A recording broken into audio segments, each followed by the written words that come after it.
Intangible fixed assets are those assets which we cannot see and touch. अब तो मैं इनके पहले नाम बता देती हूँ, उसके बाद उन नामों को एक्सप्लेन करूंगी। गुडविल, सेकंड आ गया आपका नो हाउ, थर्ड आ गया आपका पेटेंट। गुडविल को भी आप देख नहीं सकते, छू नहीं सकते, नो हाउ को भी आप देख नहीं सकते, छू नहीं सकते, पेटेंट को भी आप देख नहीं सकते, छू नहीं सकते हो, लेकिन फिर भी ये आपके एसेट है। और ये एक ऐसे एसेट्स हैं आपके जिसका बेनिफिट आपको 1 से ज़्यादा सालों के लिए मिलेगा। ये एसेट्स तो है तो नॉन करंट, लेकिन आप इनको देख छू नहीं सकते, इसलिए ये आपकी इंटेंजिबल नॉन करंट एसेट्स हो गए। अब स्टूडेंट गुडविल को समझते हैं। सपोज आपका फ्रेंड पास हुआ है, ठीक है, आपको उसके लिए मिठाई लेके जानी है, तो आप एक तो पहलवान आपकी शॉप आ जाएगी, ठीक है, उसके बगल में ही 2-3 दिन पहले कोई शॉप खुली है, XYZ शॉप, तो आप स्टूडेंट किसके पास जाओगे, XYZ शॉप की या पहलवान के पास? अब ऑब्वियसली आप पहलवान के पास जाओगे, क्योंकि पहलवान की तो गुडविल है। गुडविल का क्या मतलब होता है, रेपुटेशन। स्टूडेंट्स, आप कोई भी मिठाई खरीदने पहलवान ही जाओगे, क्योंकि आपको पता है पहलवान की क्वालिटी अच्छी है, और क्वालिटी उसने कैसे, मतलब XYZ की उतनी क्वालिटी मेंटेन है, क्योंकि उसने अभी अभी खोली है दुकान 1-2 दिन पहले, क्या पता उसकी खराब होए, आपका मतलब अपने फ्रेंड के पास मिठाई लेके जानी है तो आपकी बेइज्जती हो जाएगी। तो आप देखोगे कि पहलवान की क्वालिटी अच्छी है, और पहलवान ने ये क्वालिटी कैसे मेंटेन की, उसने रेपुटेशन मेंटेन की हुई है।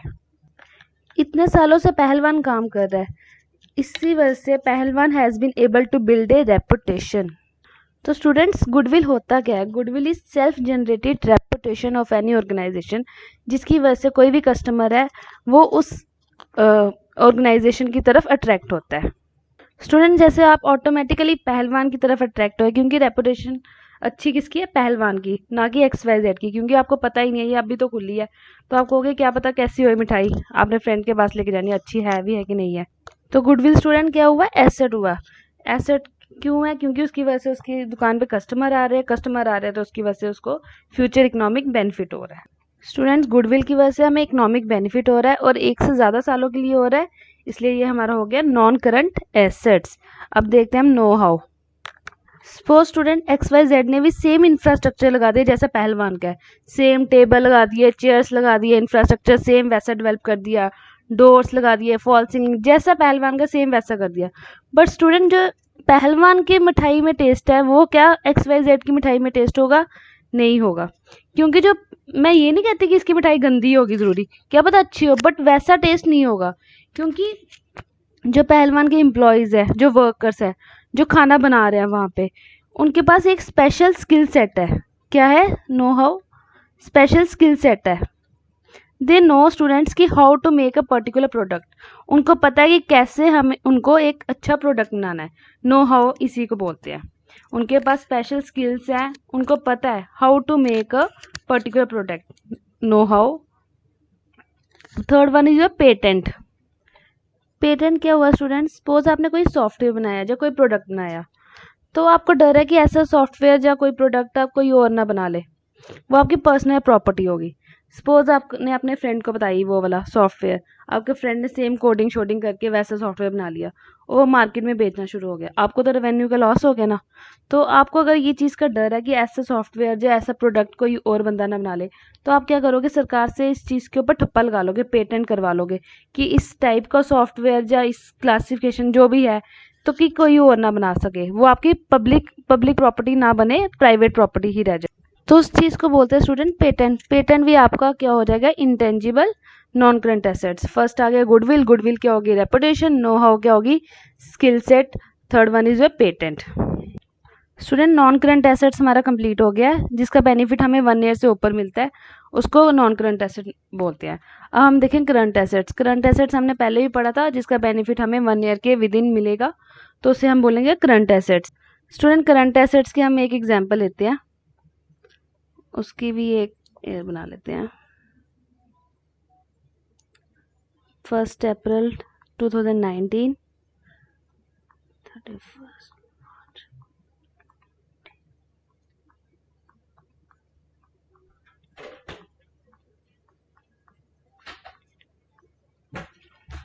स्टूडेंट, सपोज हमने इधर सेल किया है 30th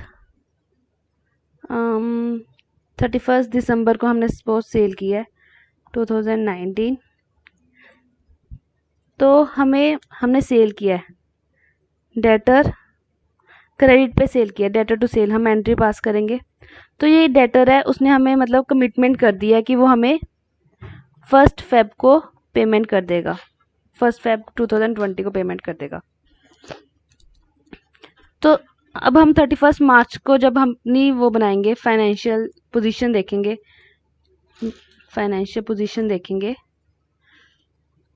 तो हम क्या देखेंगे कि जो ये डेटर्स है हमारे, ये realise within the year हो रहे हैं स्टूडेंट्स, हमारे विद इन ईयर हो रहे हैं। द आंसर इज यस, ये हमारे विद इन ईयर रियलाइज हो रहे हैं।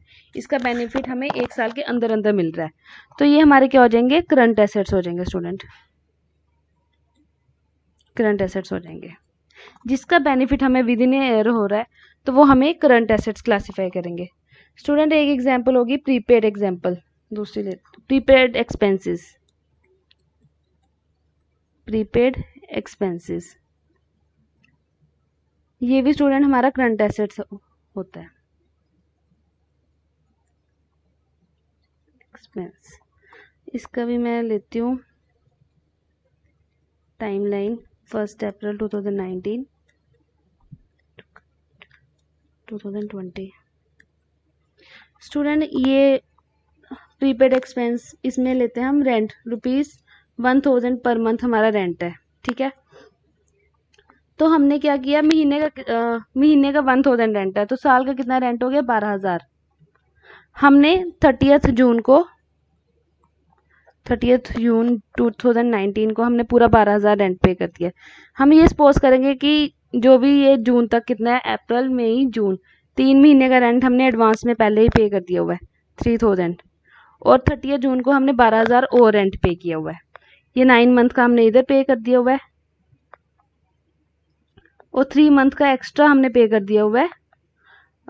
ये आ गया आपका मई जून,